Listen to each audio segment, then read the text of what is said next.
Hey friends, this is Pastor Tim here at Grace of God. Thanks as always for taking some time out of your day to listen to our sermon cast.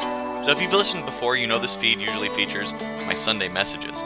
But over the next few weeks, you can look forward to new installments of this mini-series, Wednesdays and Fridays, on the book The Screwtape Letters by the Christian writer C.S. Lewis.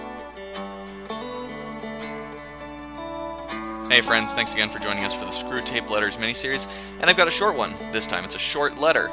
Number 5 in the Screwtape Letters is a very short letter, and it's kind of an interjection. And I should maybe explain a little bit about the background here. So C.S. Lewis was a Christian writer who lived in England.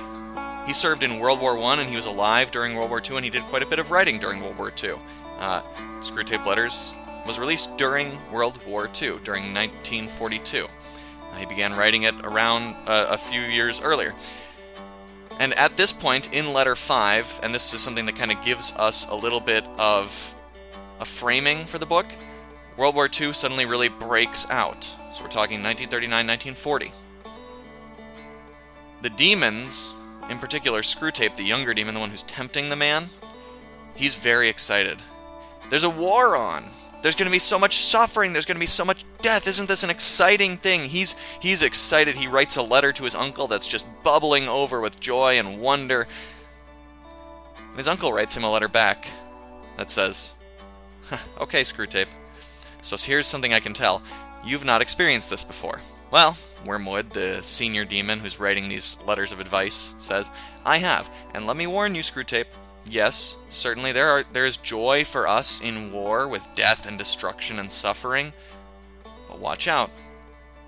Times of crisis, times of catastrophe, are fertile ground for God." Or as these demons call him, the enemy. They always call God the enemy in this book.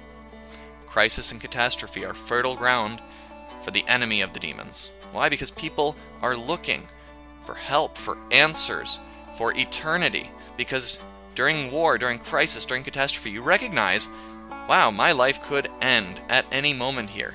I want some answers around that. I want some comfort. I want some peace. I want some assurance. And that's something that God offers us. And so this letter is fairly short, and this episode will be very short. When there's crisis, there is time for God to operate. There is an opportunity for God in there. There's an opportunity for the gospel, the good news that Jesus also died. Just as we're afraid during crisis that we might die, Jesus died. Jesus rose. Jesus promises that we who believe in him will also one day rise. We will live forever. That promise of hope, of comfort, of peace, what we call the gospel message, is well suited to times of crisis and catastrophe. And it's exactly what these demons don't want this man to hear, don't want him to understand and to put his faith in. So we think about that and we think, well, okay, so when crisis, when catastrophe are going on for society or for someone around us, it's an opportunity for us as Christians to step in, to love that person with real love. That was something that we talked about in letter number 3, the difference between kind of over-spiritualizing our duty toward other people and instead actually loving them as God calls us to love them. When someone is suffering, crisis, catastrophe, love them, be involved in their lives, help them, and use that beautiful opportunity to share the gospel, the good news of God's love for them, of God's promises for them. Use that opportunity. That's letter number 5 of the Screwtape Letters. Thanks for listening today, and you can expect to continue hearing these on Wednesdays and Fridays. God bless you, friends, and I'll see you soon.